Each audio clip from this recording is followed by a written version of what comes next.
Welcome to Book Banter with me, your host, Dianne Burkhart. I hope you will join me every Wednesday as we explore all things to do with, well, books. Let's get on with our show today. Hello, my happy people. Today is February 22nd.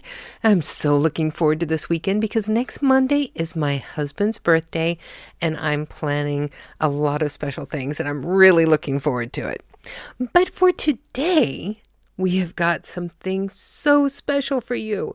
If you like psychological thrillers, you are going to love my guest today. She is an international best-selling author of the Aoife Walsh series. Her name is Val Collins, and she was so much fun to talk to. We're not going to waste any time because this is actually a little bit longer than my usual interviews because we just had so much to talk about. So here we are. Please welcome to the show, Val Collins. Now, one of the things that's really great, in my season 1 of my podcast, I was scrambling to try and find authors because I was just starting out. I had no idea what I was doing. I was figuring it out as I went. And I was just begging all of my friends who are also authors to come on my show. And that's basically who was on season 1. But at the end of season 1, I started getting publicists who were contacting me and asking me if I would like to interview their authors. So when your publicist contacted me, I was so excited. So like, yes, I want Val Collins. Please give me her because she writes the kinds of books that I love to read. So I was so excited when he set this all up. That's lovely. I was excited when I saw that you said that you had studied criminology. Is that right? Yes, I do have a degree in forensic criminology and I specialized in profiling and Oh, sex crimes. oh, right. That sounds very interesting. That was one reason why I love your books, because you have all of these psychological thrillers that deal with everyday people pretty much dealing with crimes like this. Well, that's what I was aiming for. My main character, Aoife, could be anybody, and she has the same resources as any other person, for the That's most what part. really appeals to me about your work. Now, Mm. before we're kind of like jumping ahead here, let's introduce you. Okay. Okay. So my name is Val Collins, and I am the author of the Aoife Walsh thriller series, and they're all set in Ireland. I'm Irish. I've lived in Ireland all my life. I started writing about 6 or 7 years ago, and I have been writing ever since, and hopefully I will keep writing. One thing that I found was really interesting was you said on your website that you started writing as a child, but because of your own personal perfectionism, you gave it up for a while. I gave it up when I was about 10, because when I was about 10, I suddenly realized that there's supposed to be dialogue in books. That had totally escaped me before then. So the way kids write, they just write streams of things. I was doing that. So then when I tried to put dialogue in, I read it afterwards and I thought, nah, that's no good.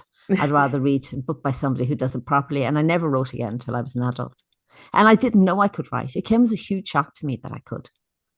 Do you think that could be just part of the imposter syndrome? How do you mean? That even though you can write, you still have this self-doubt that you're not Oh, good well, I at it. mean, I think that's part of every writer, but it was more than that. I didn't have a clue that I was capable of writing because I hadn't tried since I was about 10. So the idea that I was capable of stringing more than three sentences together actually came as a huge shock to me. So what was it that gave you that push to write your first book? Oh, I was made redundant. I used to work in an office and I was working ridiculously long hours. And then I was made redundant. So I had all this time to myself. I'd gone from, I don't know, 14-hour days to having 14-hour days to myself. Oh, wow. So I had thought about writing because I known that was coming. It didn't come as a shock. I knew I was going to be made redundant. So I've been thinking about it and I've been thinking I'm going to use this to try and write. And then I just started one day and I thought, well, I tried to think up a plot and I couldn't come up with one. And then I heard an Irish author called Maeve Binchy. Have you ever heard of her? Oh, Yeah. yeah. I heard her interviewed and she said if she didn't sit down at her computer every day and write, she'd never write anything. So I sat down at my computer and I started writing and I was, I can still remember how shocked I was that words came and I actually managed to write something. Now, of course, it needed an awful lot of work and I didn't have a clue what I was doing, but it was one hell of a shock that I was able to start. What was your first book? Well, the very first book that I wrote, nobody has ever seen. So the first book that people have seen is called Girl Targeted, which was the first in the Aoife Walsh thriller series. And how was that received? Well, most people didn't know about it. It's not like there was a whole lot of people out there waiting for my first book. I know that feeling. But some people loved it. And I've been very lucky actually. I've had people who followed me from book one straight through to this book. So I've been lucky like that. And now you're an international best-selling author. So apparently there are a few people out there who like what you Well, do. there are a few people who like it. So I have been lucky like that. And in this series so far, you have 4 books that are in publication right now. That's true. And what are those first 4? The first one is called Girl Targeted. The second one is called Only Lies Remain. The third one is The Silent Speak. And the fourth one is Where Loyalties Lie. And your 5th one comes out this next week. Is that correct? Exactly. The last day in February. And it's called Dying to Tell. And I have got to thank you for giving me an advance copy of that to read. One of the reasons why I'm kind of a little bit out of it today is because I was up until about 3 o'clock this morning reading. I absolutely hate this term unputdownable. It gives me chest pains, but it was. I mean, I finally put it down just because I was falling asleep. I could not stay awake anymore. I was so exhausted, but I was trying so hard to stay awake and keep reading because I just wanted to know what came next. Well, that's what every author wants people to say, isn't it? I mean, that's your ideal reader. Now, I saw that this book is actually up on NetGalley. Yes, it's on NetGalley at the moment. Have you gotten any feedback from that? Well, it's not been up very long. I ran into problems with my publishing, so it's actually very late going up. So far, when I last checked, it had, I think it was 4 5 stars and 1 4 star. That sounds very good for a start. I mean, it's not even published yet. No, it's not. But like, I should have put it up ages ago. It should have been up at least a month, but everything went wrong for me this time, so it's very late going up. So how does NetGalley work for you? Have you found you really do get a lot of good feedback when you put a book up ahead of time? Well, it depends. I mean, my first book was up for a very long time before it was published. And I think my second book, I think, was up a very long time as well. Sometimes I get very good feedback on it. Sometimes I get some, but not a lot. But actually, each time something, all my problems, each time something has gone wrong. So the first time I went up, the person who put it up made a mistake and thought it was only supposed to be up for a month. So they had to put up a second time with the different headings. So I had it up twice. And then the second time I put it up and something went wrong. I can't even remember what, and it had to go up a second time. And the third time I put it up, changed the cover. So it's there the first time, there's up the second time, and then it's up the third time. So you see like 4 reviews on one and 8 reviews on another. And it's a mess. So this time anyway, I got it up. So hopefully this one will stay up. I'm planning it to be my only version of this book on NetGalley. Well, for anybody who follows along in like my blogs, they will know I am constantly saying that Murphy must hate me because Murphy's Law always hits me. Everything that possibly can go wrong when I'm trying to get something done on deadline goes wrong. Oh, isn't it always the way? Yeah, it seems like that's a constant. Yeah, I know what you mean. Now, I know since you write all of these psychological crime thrillers, do you have any background in forensic criminology?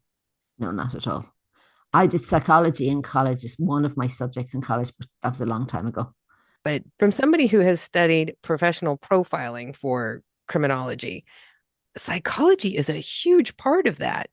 Yeah, no, it is. But well, I suppose the thing is, if you study something, everything that you study becomes part of who you are, doesn't it? Like everything you read becomes part of who you are. I don't remember a single thing I learned in psychology, not one single solitary thing, but maybe some of it is in there somewhere. I think a lot of that stuff, though, becomes like second nature. Once you've learned it, you just it stays in the back of your mind. Yeah. And you're using it without actually thinking about it. Well, that's possible. That's my only hope, I suppose. I did read somewhere, though, that you do have a friend who is on a police force. Yes, that's right. And like that is essential to me because I know nothing about the police force. But he's really good. I ring him up anytime I get lost, and he's always telling me interesting things and what not to do. Like in one of my books, somebody killed somebody and never even occurred to me that they'd be arrested. I thought, well, why would they be arrested? It was self-defense. And he said, are you mad? They just murdered someone. Of course they'd be arrested. So you always have to arrest them and then figure out the particulars later. Yeah, exactly. Yeah. So, I mean, if it wasn't for him, I would be writing very stupid books. For me, it's like I understand a lot of the procedure, but then whenever it comes to the actual medical examiner information, I have a friend who's a doctor and I'm constantly calling her up and say, okay, if somebody ate an eyeball, Oh, it's like, what would that be like? when I first started writing, I'd actually written my first draft, and then I decided, I knew it needed a lot of work.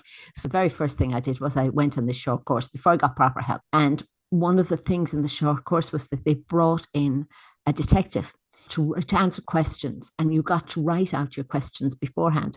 And one of my questions was, what if somebody was murdered and stuck in a freezer and defrosted years later? Hmm. Oh, would you be able to tell that they had been murdered years earlier? And he didn't know. So he asked the chief pathologist in Ireland, who said, oh my God, don't tell me they're doing that now. See, I love stories like that.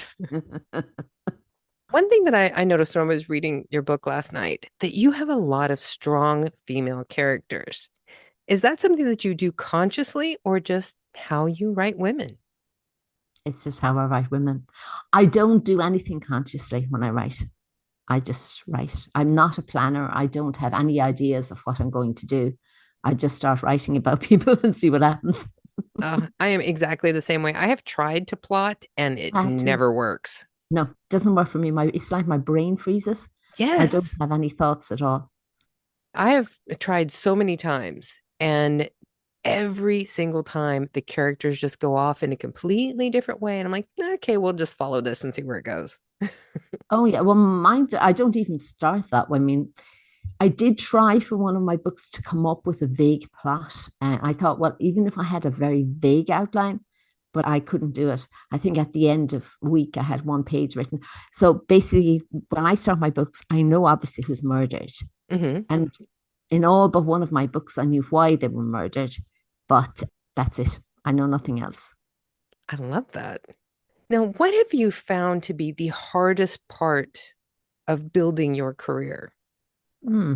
Marketing, I guess. I'm not any good at it, and you have to Yeah. market now. Yeah, that's one thing. It's like, and I even, whenever I was in college, I actually worked in advertising and marketing while I was Oh, going through that'd be college. handy. And even for me, I am struggling because, that was, God, like 30 years ago. Marketing is so different now. It's like TikTok was not around then.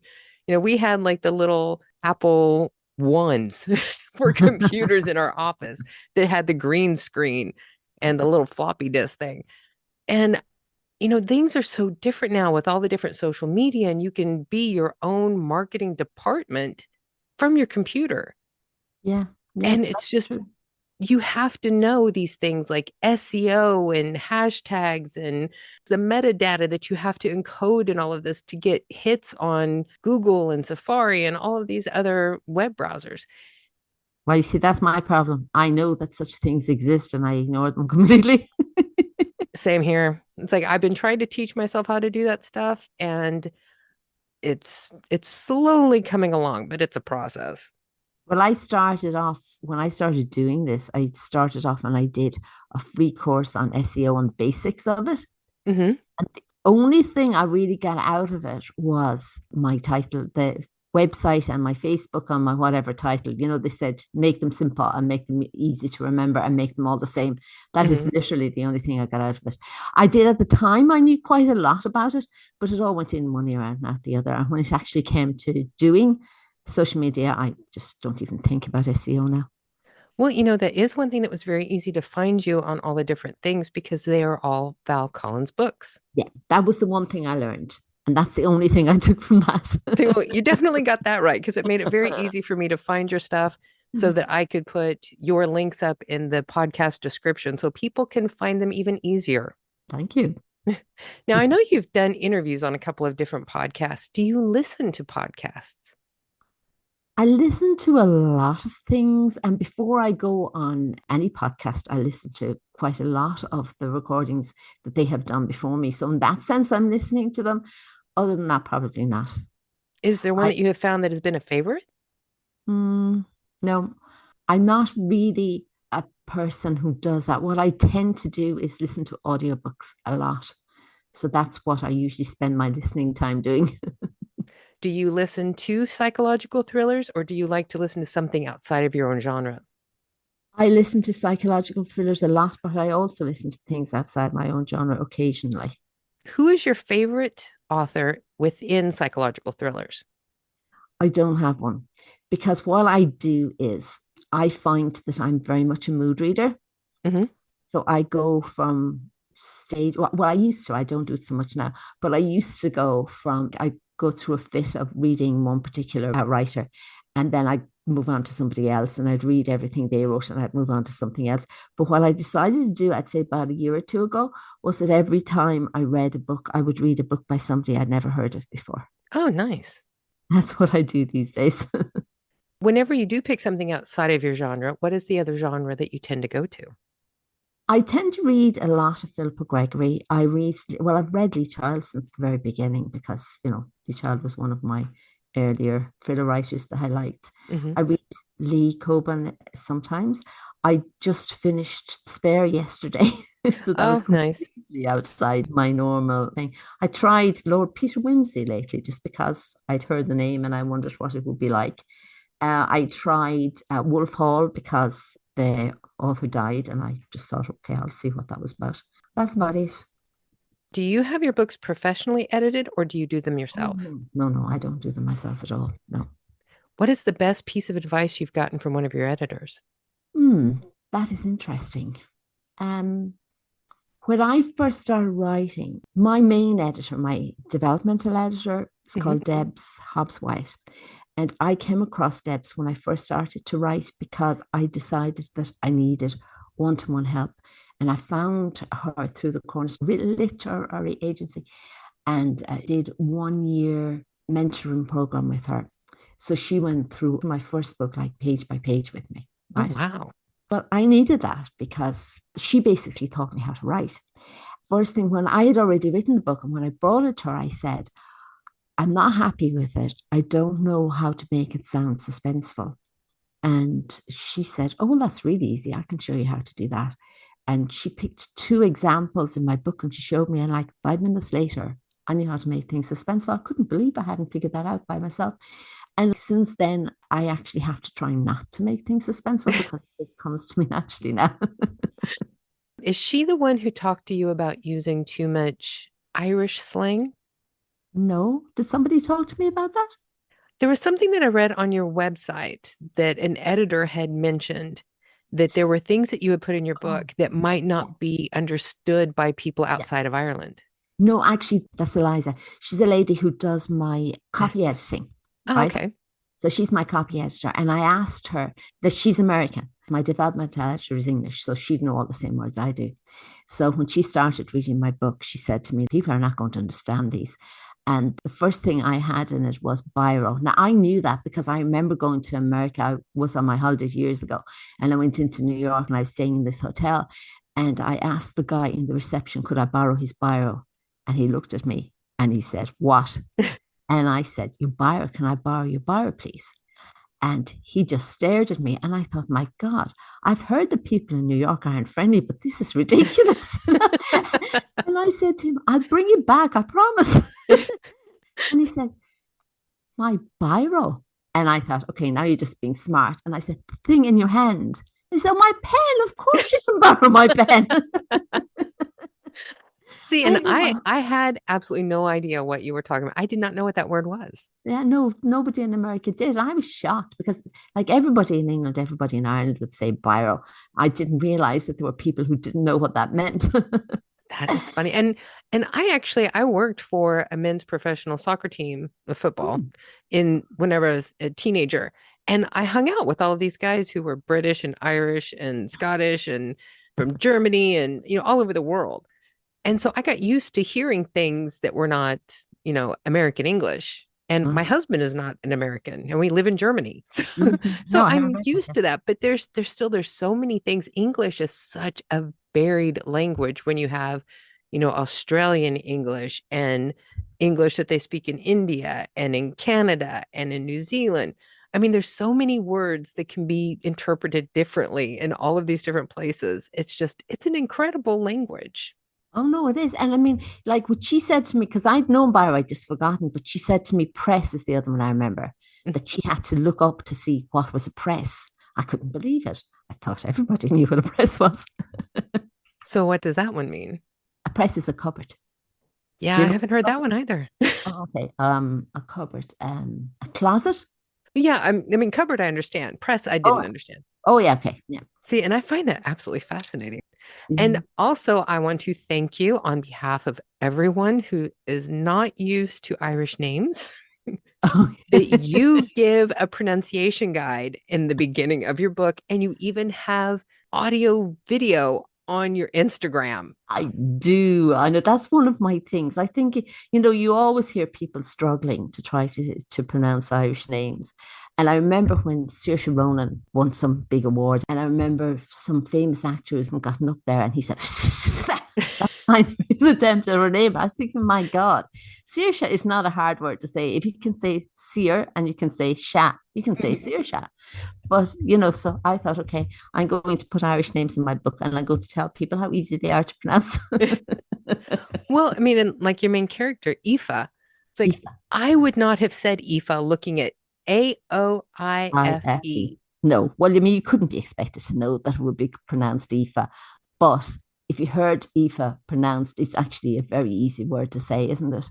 Oh yeah. I mean, and I love the sound of the name. I love the name. It's beautiful, but I would not have gotten that from the spelling at all. No, no, So, no, but you I couldn't. got it from the pronunciation guide in the beginning of your book, and I'm just like, I love this woman. This is everybody needs these.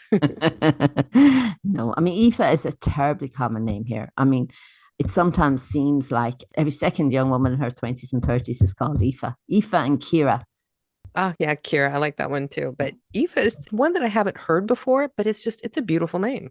It is a beautiful name. She was a queen of Ireland years Oh, way back. I'm gonna have to look that up. I love history. Well, I write historical fiction, so I mean, that's kind Oh. of obvious that I love history. Well, I actually have a thing about her name on my Instagram page. There's a picture of a castle, and then I talk about Aoife because she was one of the queens that came from that family. What have you done that you think has worked to be one of the most beneficial promotions that you have done to introduce people to your books? Oh, well, the thing that has worked best for me is getting BookBub. BookBub feature deals are amazing. You can sell thousands and thousands of books in the very first day. I didn't do one for my first book because it never occurred to me that I could. But Hmm. my second book, I had a lady help me with my marketing, Liz, and Liz said to me, why don't you put that in? And I thought, sure, only the really, really big writers get to have BookBub feature deals. But she said, no, no, no, apply for one. So I did. So I got one for my second and my third and my fourth book. Oh, nice. Are you going to try for your fifth?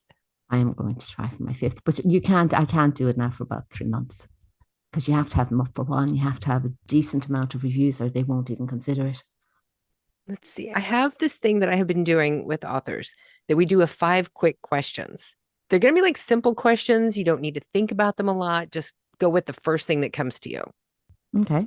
Okay. Question one. If you could see your books turned into a TV movie or a big screen movie, who would you see playing Aoife? Oh, heavens.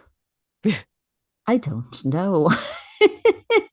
I don't know. I've never really thought about that. And I'm not sure that I know all that many young actresses at that age. Saoirse Ronan comes to my mind because we just mentioned Saoirse Ronan a second Mhm. ago, and she does have an Irish accent, even though she doesn't have the same accent as Aoife would have had. But she's the only one I can think of.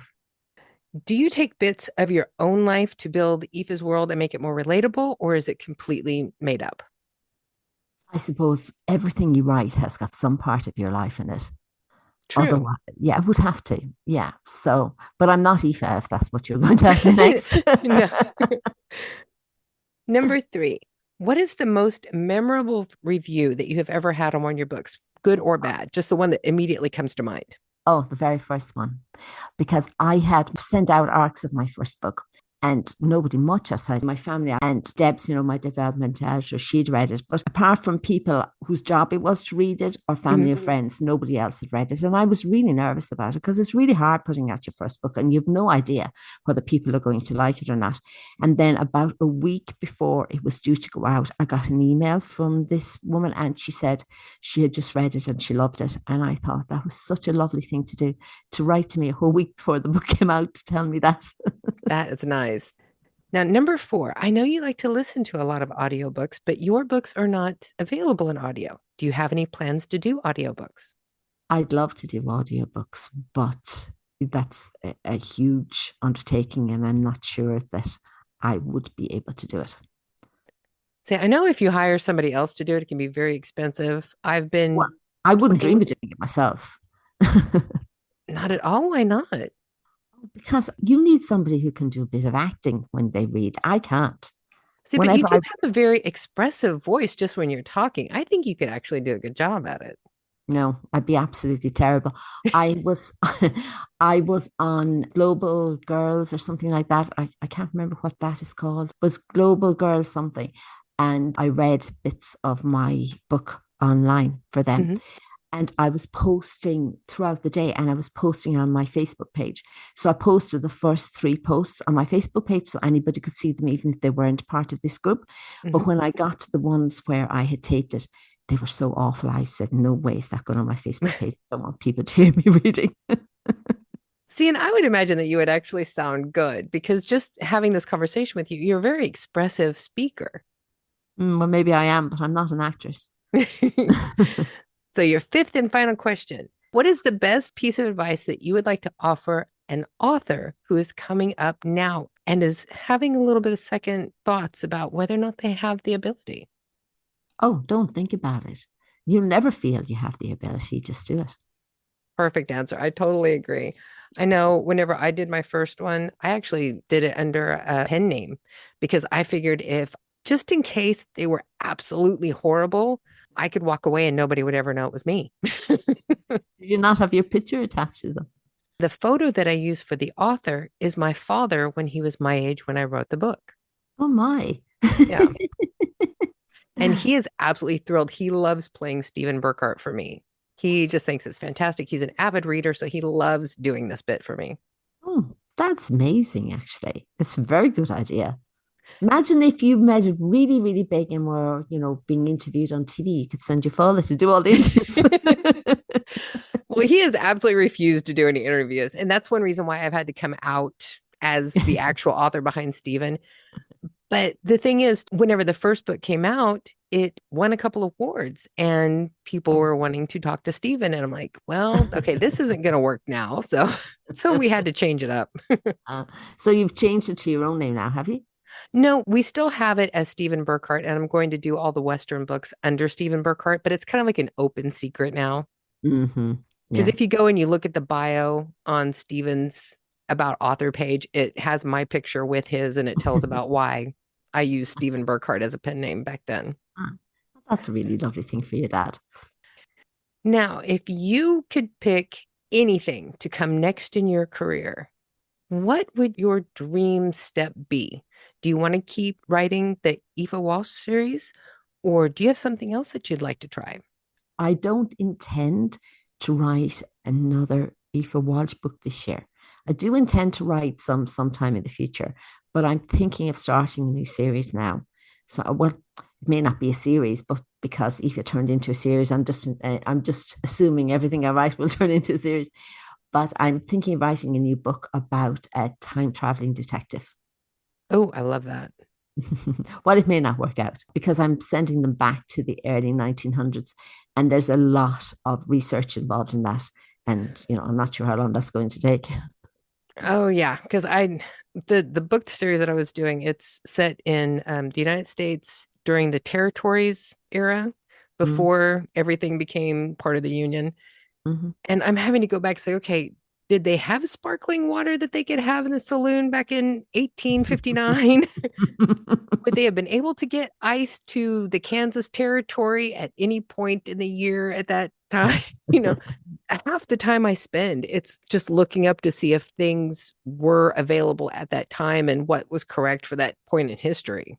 And what I worry about is what people thought. And, because there are always women in my books. My books are always about women, and women had very different ideas in 1900 than they would have now. So I'm trying to read about how a woman would have felt about herself and her life in the early 1900s.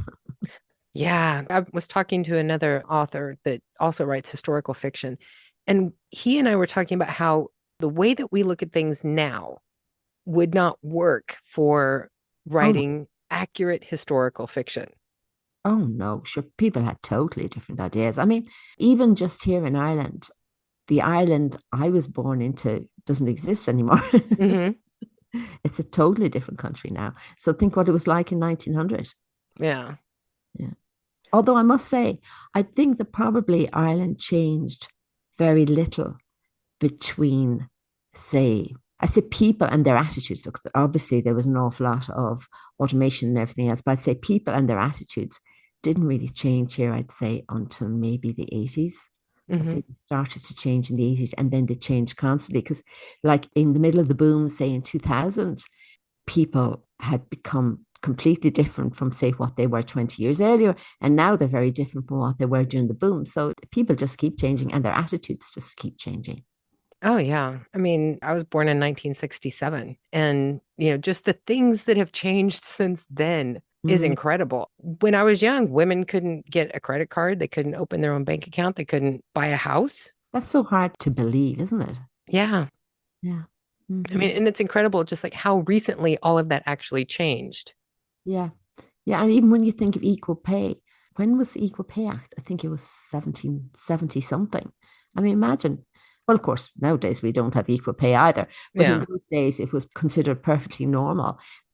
Now, is there anything that you would like to add that you never get to talk about in your interviews? Something that you want your readers to know? Hmm. What would I like my readers to know?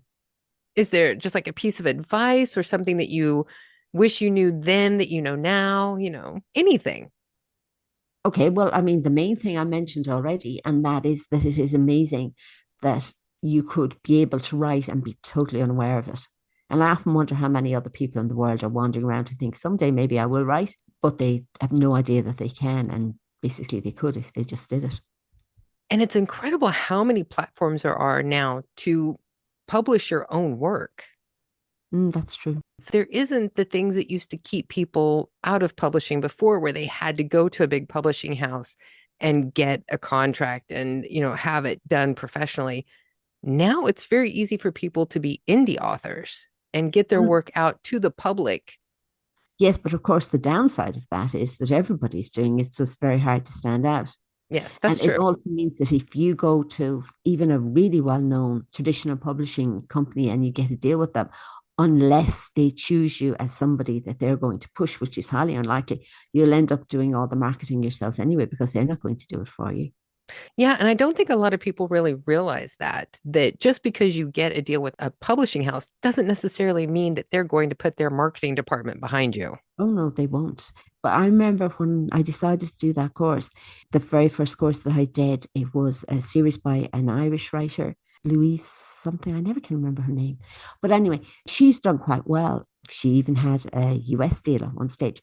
But she said that when she first got her deal with the publisher, it was with an Irish publisher, but it was a branch of a very large publishing company. Hmm. And she met with the person who was responsible for, promoting her or something. And she said to her, "So what are you going to do to promote my book?"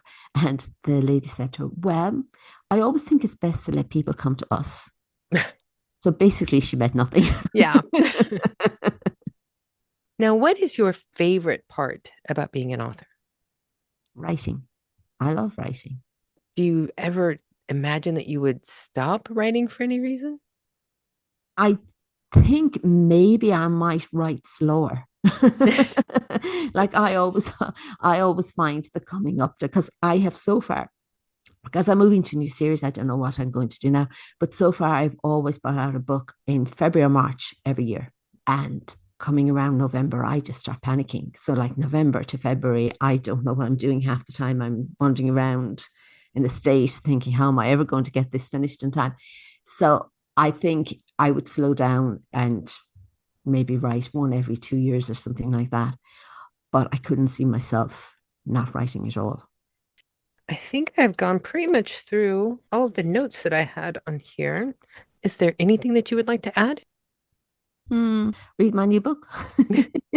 Why don't you give us like a little synopsis of this next book that's coming out on the 28th? Okay. And my new book is a story of Matt and Nicole. So Matt and Nicole are on a beach in Italy. They're on their honeymoon. They're on sun loungers. Nicole falls asleep. When she wakes up, Matt is gone and she never sees him again. And how did you get the idea for that one?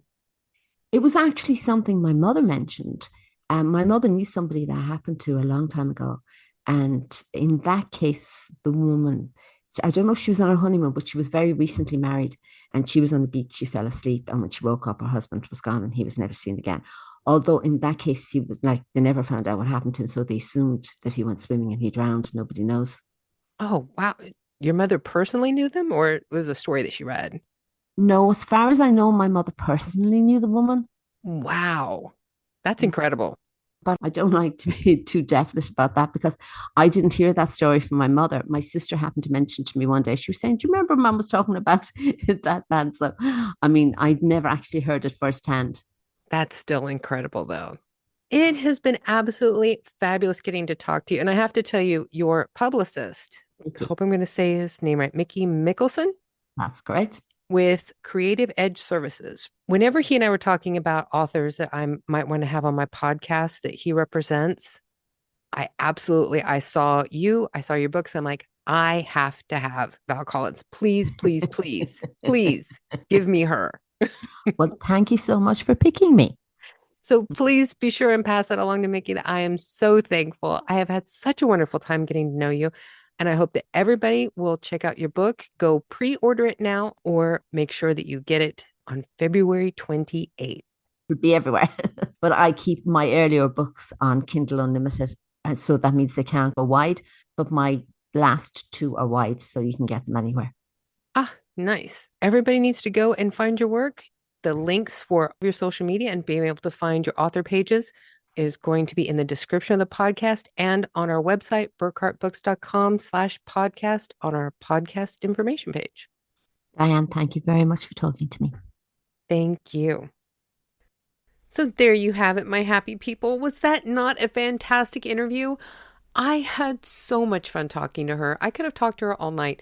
Of course, you know, the next book that I have coming out is going to be a psychological thriller. So I was so fascinated getting to talk to someone who has been an indie author and has created a successful career for themselves writing the same kind of books that I want to get into. So for me, this was fabulous, and I hope you enjoyed it just as much as I did. Now, next week, I have Australian artist Kirsty Page. She is a visual storyteller, and she also has a book out, 5 Tips to Help You Master Imposter Syndrome. I am so excited to have Kirsty on my show. You are going to love her. I have had the distinct privilege of meeting her before she began her artistic career, and I have gotten to watch her grow her business, go from just having a few paintings selling at craft shows to becoming a major player in the art world. Her stuff is fantastic. You can buy her paintings, you can buy prints of them, you can get her images on greeting cards, you can even get them on housewares now. It is fabulous the way that she has grown her business, and you are going to love to hear her story. So be sure to check back next week. And coming later in March, we have got screenwriter, director, and author Lance Steen Anthony Nielsen, one of the few men I know who has almost as many names as I do. You are going to enjoy listening to him. When we get going, he and I can just chatter on for hours, and we actually did for this interview. I'm going to have to cut it way down, but we're going to do his in 2 episodes because he has 2 very distinctive parts to his career. He is a author of a sci-fi series called Diamonds in the Sky, and he is also a screenwriter and a director and is currently teaching acting classes as well. He is a very fascinating person, and you're going to want to check him out. So be sure to keep coming back for more of these podcasts. Things are really starting to come along for season 2 for Book Banter with Dianne Burkhart. I am so excited, and I hope you are too. Be sure to subscribe, and we will have more amazing guests on our website coming up soon so you can start planning ahead for all of the fantastic episodes you want to catch. Now, you know what time it is, folks. It's time for you all to go forth and be happy.